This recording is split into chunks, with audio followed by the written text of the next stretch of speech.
Bueno, esperamos que se encuentren muy bien. En esta ocasión nos reunimos primeramente para hacernos partícipes de este acto académico en el que nos vamos a entregar por parte de esta exposición de nuestro parcial. Vamos a estar hablando sobre esta pequeña reseña reconstructiva que hemos hecho sobre las mozalbete de Rodrigo. Va a tener mucho que ver con un texto que ya hemos manejado en varias sesiones de nuestra clase.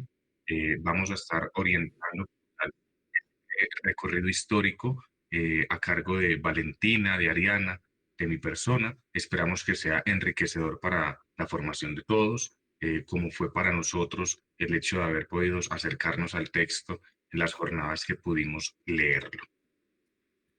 Bueno, eh, para empezar, pues tenemos un pequeño índice de una, de un recurso visual. La idea es dividir esta entrega en contexto, resumen, temas, estructura, estilo y relación con el MIUSI. Eh, Al final, si hay algún comentario durante la sesión, pues se puede abordar. Empecemos con el contexto. Digamos que este poema está escrito basado en en la representación del siglo XI, más que todo en la reconquista de España. Se puede ver un poco en el texto como la realidad que se vive tanto en la política como en la monarquía, como pues en lo que se estaba viviendo un poco con las guerras y con las diferentes conquistas de los diferentes pueblos y también como su razón o argumento de cada pueblo por hacer esta conquista. El texto o el poema tiene como la idea de no, que no es escrito, sino que pues es una declamación de los juglares. Más adelante pues se abordará un poco eso. Y finalmente como para hablar un poco de quién es el personaje de Rodrigo, bueno, más que todo en quién está basado, pues podemos decir que Rodrigo sí existió, pero no es el mismo.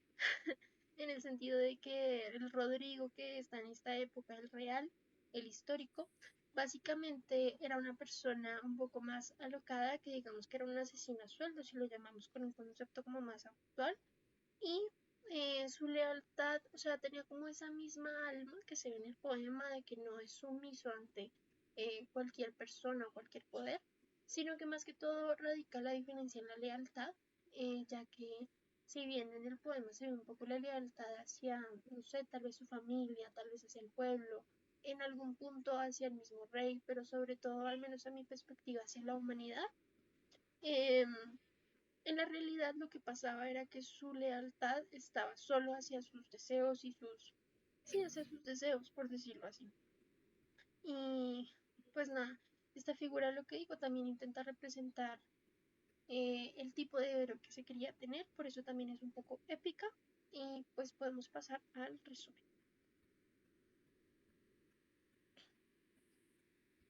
Bueno, para avanzar un poco más allá de lo que tenemos en esta ayuda visual, pues como lo acaba de indicar nuestra compañera, Las Mocedades de Rodrigo, pues es un cantar de gesta del siglo XIV. Nos va a narrar las hazañas de la juventud de Rodrigo Díaz de Vivar, alguien que ya conocemos por nuestras varias sesiones hablando del Miocid. De hecho, pues Rodrigo es en un futuro el Miocid campeador. Entonces, a diferencia del Miocid, que pues, ya hemos tratado en varias ocasiones, que se va a presentar como un héroe prudente, un héroe leal, pues aquí en esta obra particularmente, Rodrigo aparece como alguien mucho más joven y efectivamente como una de las cualidades que tienen los jóvenes es un hombre muy impulsivo, de hecho un poco desafiante, inclusive en contra del mismo rey Fernando I. Aquí ya vamos viendo como esas diferencias que tenemos con, con el mío Cid. Entonces la historia va a comenzar cuando pues Rodrigo mata al conde Don Gómez, que era enemigo de su padre y al mismo tiempo pues padre de Jimena, y para poder reparar la ofensa que el rey le ordena casarse con Jimena, pero Rodrigo, en medio de esa rebeldía de juventud, por la cual hemos pasado también, se niega hasta haber demostrado realmente su valía, haber demostrado que era un hombre valiente y, y poder enfrentarse a 5 batallas. Entonces, estas gestas van a marcar como tal la estructura de la obra de la que vamos a hablar más adelante, que sería la derrota al moro Burgos de Ailón, vence al campeón de Aragón, etcétera. Frustra como tal la conspiración de condes traidores contra Castilla, pero uno de los puntos que más me llamó la atención es que devolver la sede al obispo eh, y pues, bueno, vamos a estar hablando del obispo de Palencia, allá en España, que si nos vamos a mirar el tema de los contextos históricos, era gravísimo que un obispo no estuviera en su sede, o sea, eso era impensable, pues contextualizándonos un poquitico. Bueno, de hecho, hoy en día también es muy raro. Pues es en esta última precisamente donde Rodrigo rechaza los tributos exigidos por el Papa y el Emperador, incluyendo como tal el envío anual de 15 doncellas vírgenes, que vuelvo y digo, esto basándonos en los contextos históricos, y así es como incita al rey a conquistar. La victoria final reafirma como tal su honor, ese honor que estaba buscando durante toda la obra, básicamente, y su papel como este gran defensor de Castilla. Qué bueno. Podríamos entonces continuar. Sí, señor. Después Ay, decir un poco cuáles son los temas y pues quisiera decir antes de eso que se ve un poco mucho en la evolución del héroe alrededor de la historia, como que al menos a mi pesar, a mi pensar, se puede decir que con la primera batalla ya tuvo heroísmo, ya fue un héroe y yo pensaba eso. Y yo decía como para qué el resto del texto, pero ya después como que me di cuenta, sentí de que literalmente sí era una evolución heroica. eh, Puedo destacar varias cosas que para poder como hablar sobre los temas hay que pensarse en esas 5 batallas en que Rodrigo tuvo que enfrentarse a varios enemigos. Entre ellos hubo 6 enemigos. Dice debieron ser 5 claramente, pero hay 6 enemigos en el sentido de que al inicio se tuvo que enfrentar por la familia. Entonces tuvo un enemigo familiar que fue el conde Gómez. Después hubo un enemigo religioso, que pues son los moros, que literalmente pues ellos se llevaban a la gente que no creía en lo que ellos creían. Entonces pues Rodrigo los defendió. También está pues el enemigo político, que pues ya era otro reino que quería apropiarse de Navarra. Eh, Creo que es al contrario, que ellos quisieron defender Navarra. Entonces pues ahí hubo como ese dilema político. Hay otro enemigo que es colectivo, ese es masivo y esa parte fue muy impactante porque pues ahí murió su papá y si no estoy mal también su abuelo. Pero entonces ahí él es tan impactante porque son 5 reyes que se le van en contra de él, son reyes moros. Hay otra que es el enemigo interno, que son los traidores, que son los que literalmente como que hicieron que esa guerra de los reyes se llevara a cabo. Fueron los traidores y los que contribuyeron a los moros para que fuera más fácil como intentar acabar con Rodrigo, pero pues no lo lograron, hicieron. Y finalmente hay un enemigo universal, que pues es este que se mencionaba sobre Roma, pero también está el rey de Francia y está el rey alemán. Entonces como que se puede ver como un aumento en los enemigos y que cada vez son más difíciles y como este lo va superando, no solo con esa idea de violencia, sino que también hay un poco de inteligencia en Rodrigo mientras que va creciendo. Otra cosa que fue como muy importante para poder destacar los temas es que no hay como solo un concepto de lealtad, sino que esta lealtad varía. Entonces, digamos que al inicio había una lealtad familiar, entonces al ser él leal a su papá, pues fue a defenderlo, pues a matar al conde Gómez. Hay otra lealtad que es la lealtad forzada, que es cuando eh, la hija del conde Gómez literalmente habla con el rey para que lo mate, para que se case con él, para que Rodrigo se case con ella. Y pues el rey le hace caso y pues ahí hay como una intención de querer apaciguar a Rodrigo. Y también hay otra que es la lealtad merecida, que es cuando está la primera batalla con un rey moro y como que Rodrigo acepta que pues el otro es su enemigo, pero lo perdona y al ser perdonado, el rey moro al ser perdonado, pues le es leal y pues es como una lealtad que se gana, por decirlo así. Eh, Finalmente pues está como la lealtad de recuperar la honra, pues es la que constantemente se va viendo pues alrededor de toda la historia, pero más que todo pues sobre el inicio, porque ya cuando como que recobra su honra en algún sentido, lo hace con otras intenciones que pues es ya ser honor en todo su esplendor. Ahora, digamos que yo quise leerme cada canto y intentar sacar como de cada canto lo que eran los temas. Y se puede decir que yo destaco todos esos temas. No voy a explicar cada uno, no voy a irme a en qué momento sale ni nada, porque pues me jugaría la vida acá y me quedaría aquí toda la noche.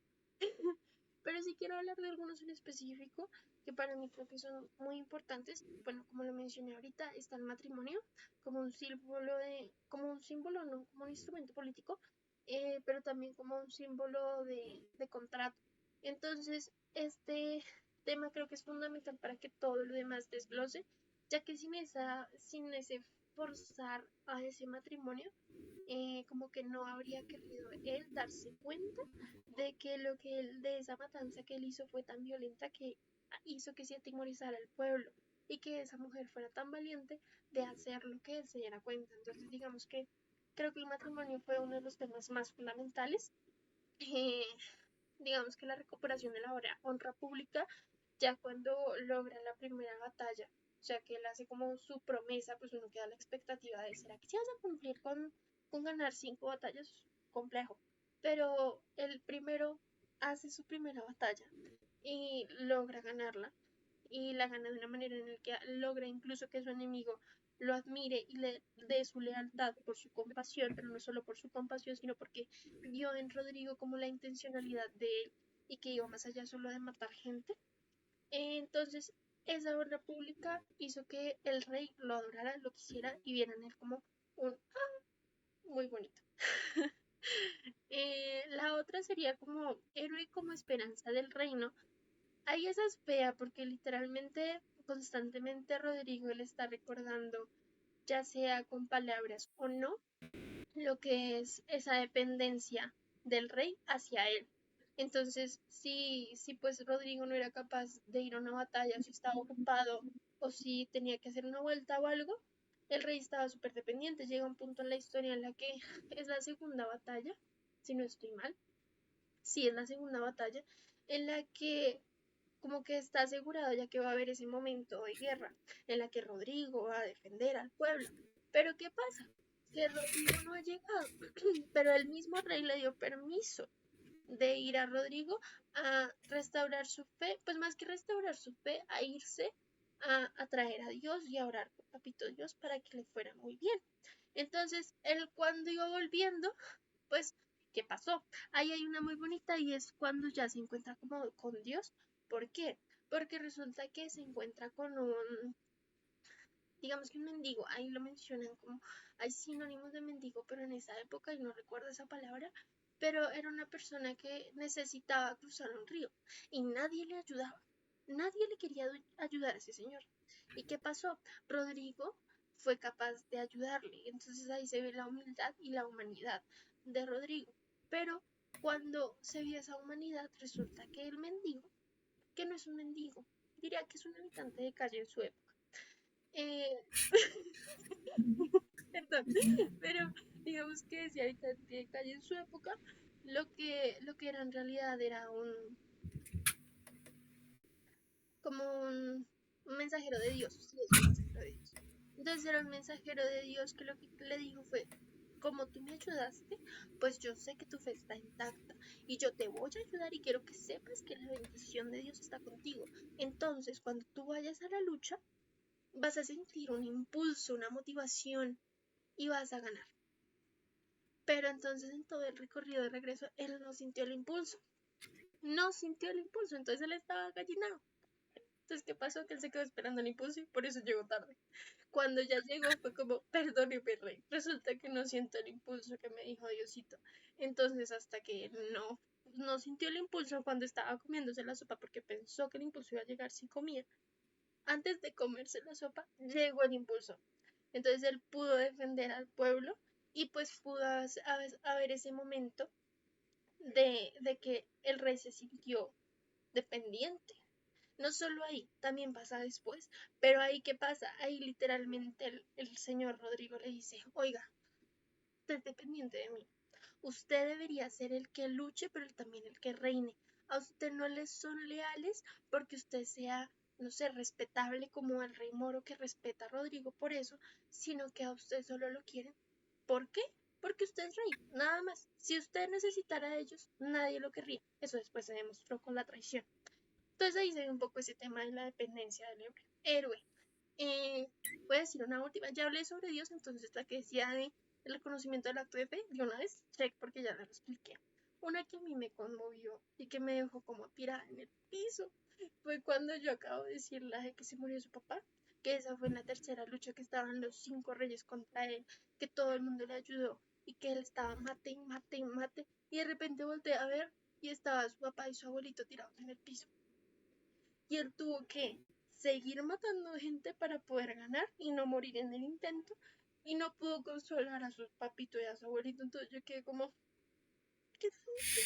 Ahí es donde hay un sacrificio del héroe, o sea, él se sacrifica en serio por su pueblo o también por recuperar su honor y también a la larga por ayudar al rey, porque ya eso se volvió, o sea, él vio que el rey en serio lo necesitaba, porque el rey no podía solo, porque cada vez que pasaba algo necesitaba a Rodrigo, entonces esa dependencia hacía que el señor Rodrigo se sintiera, que se sintiera humano y sintiera a los demás como humanos. Entonces ahí volvemos a ver la humanidad del señor Rodrigo.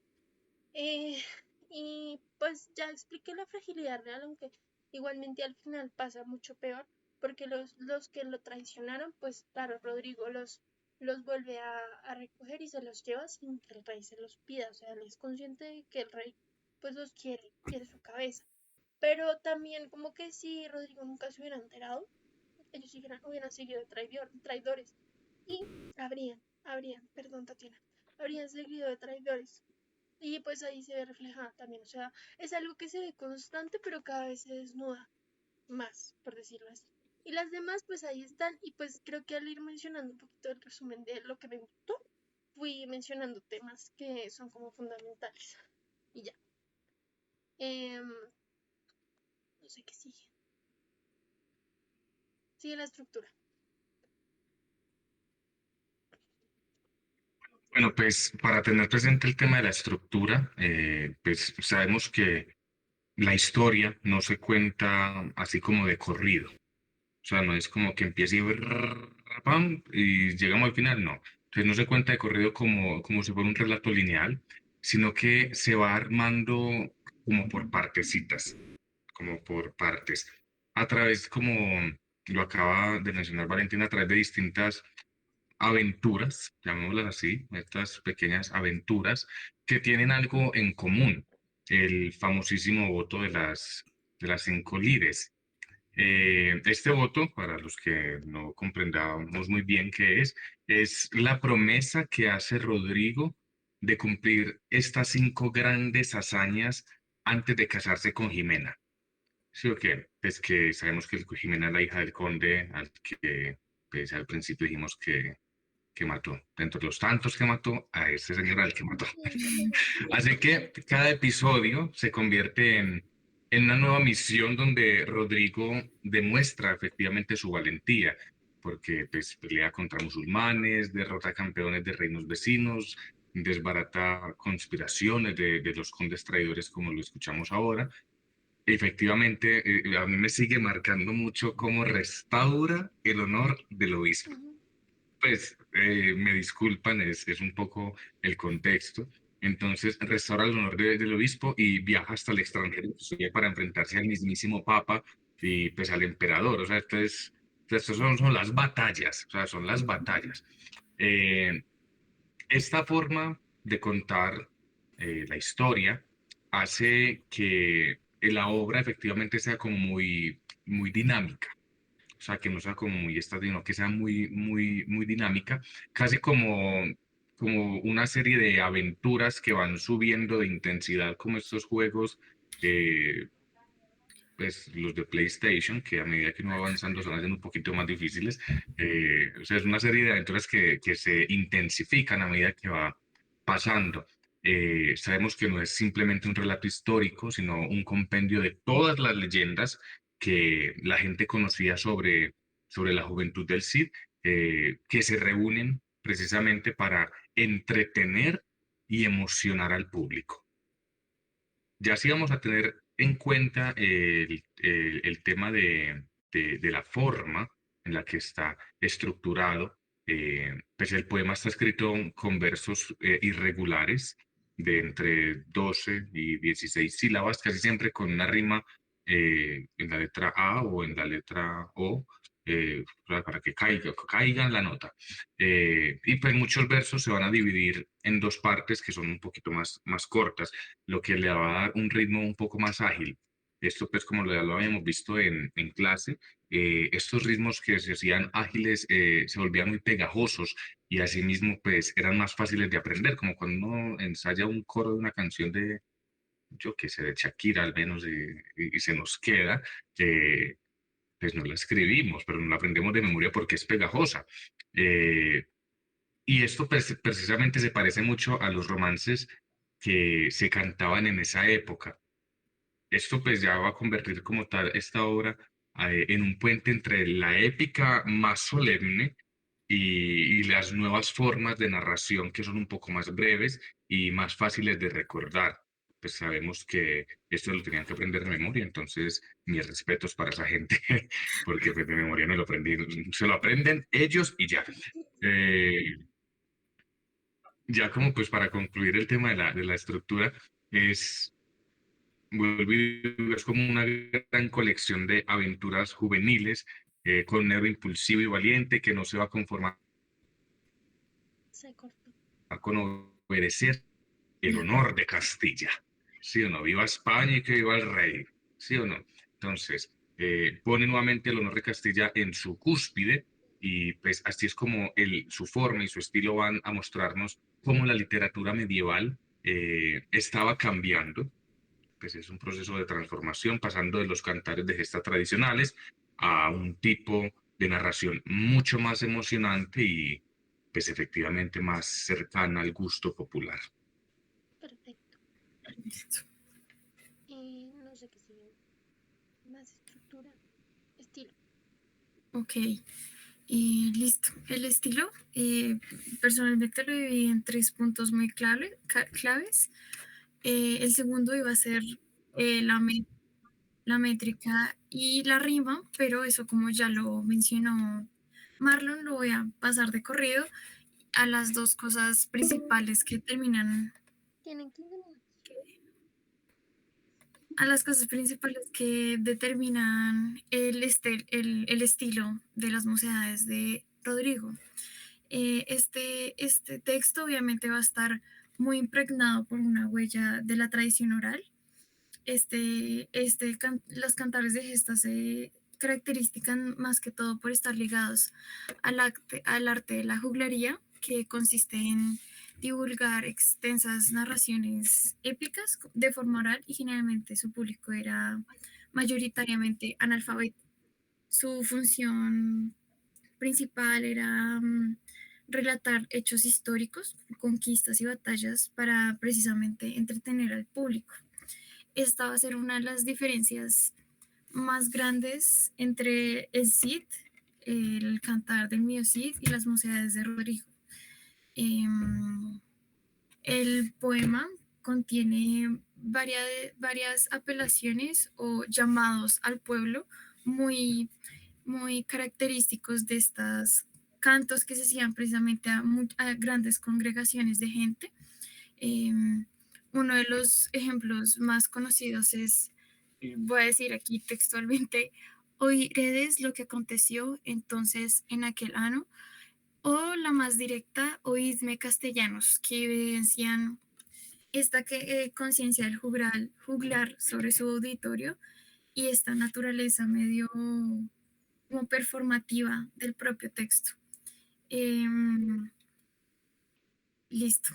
Por un lado esto y por un lado creo que Comparación.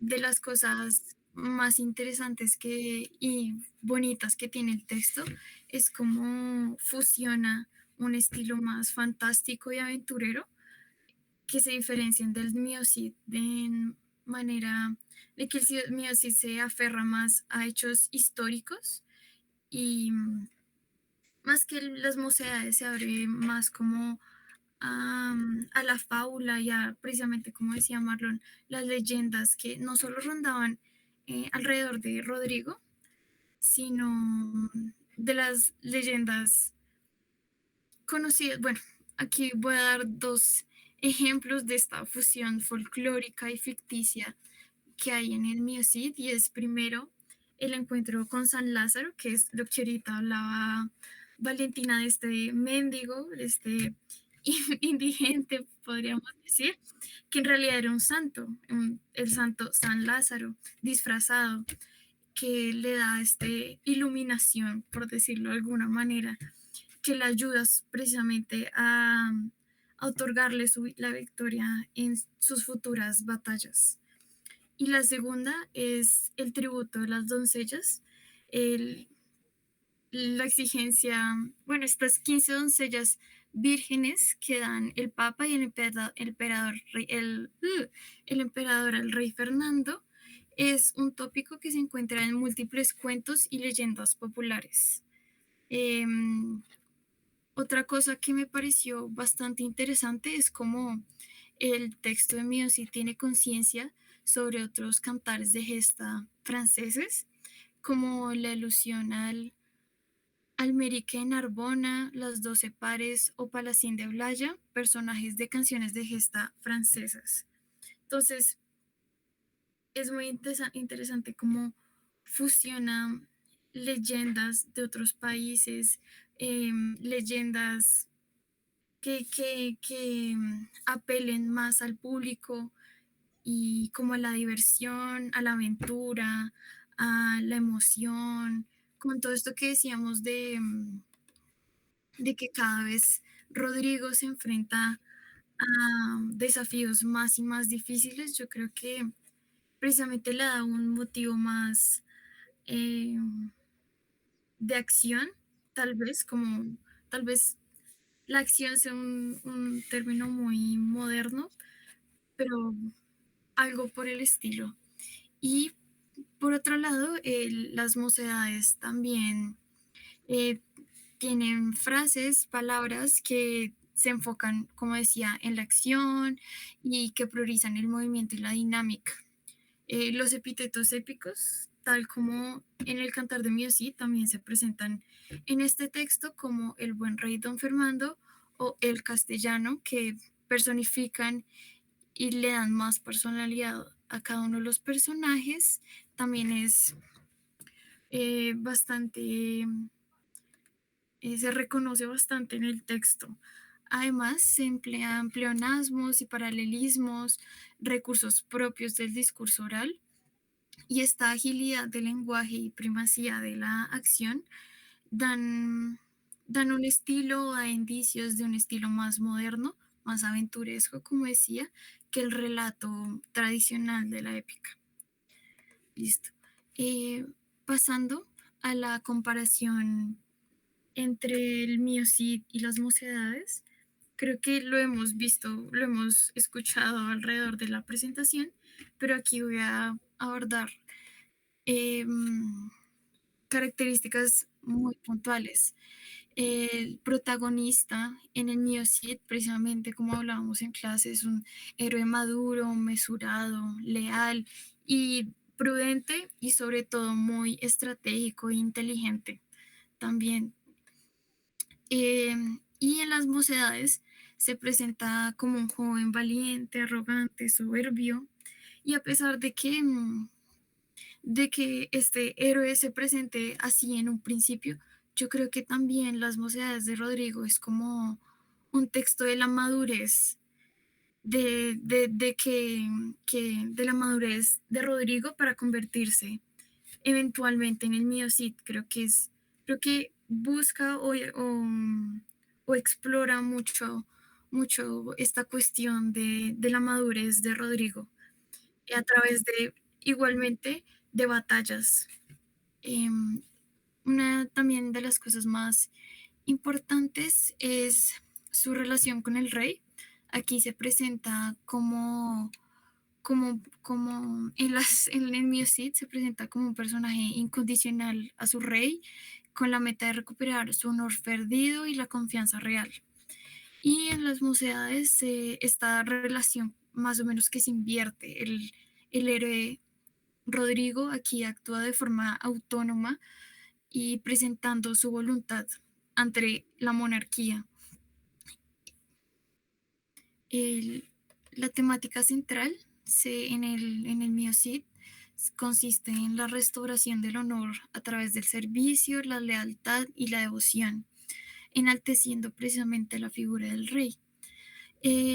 A diferencia de las mocedades en las que se afirma el honor principal de Rodrigo a través de su mérito individual y el desafío a la autoridad. La verosimilitud del Mio Cid, como ya dijimos, tiene un alto grado de realismo histórico y geográfico a base de las batallas que se están gestando en ese momento histórico de España. Más que por otro lado, las mocedades abrazan más la fabulación y incorporando elementos folclóricos y ficticios. La métrica, como lo dijo Marlon, en ambas tienen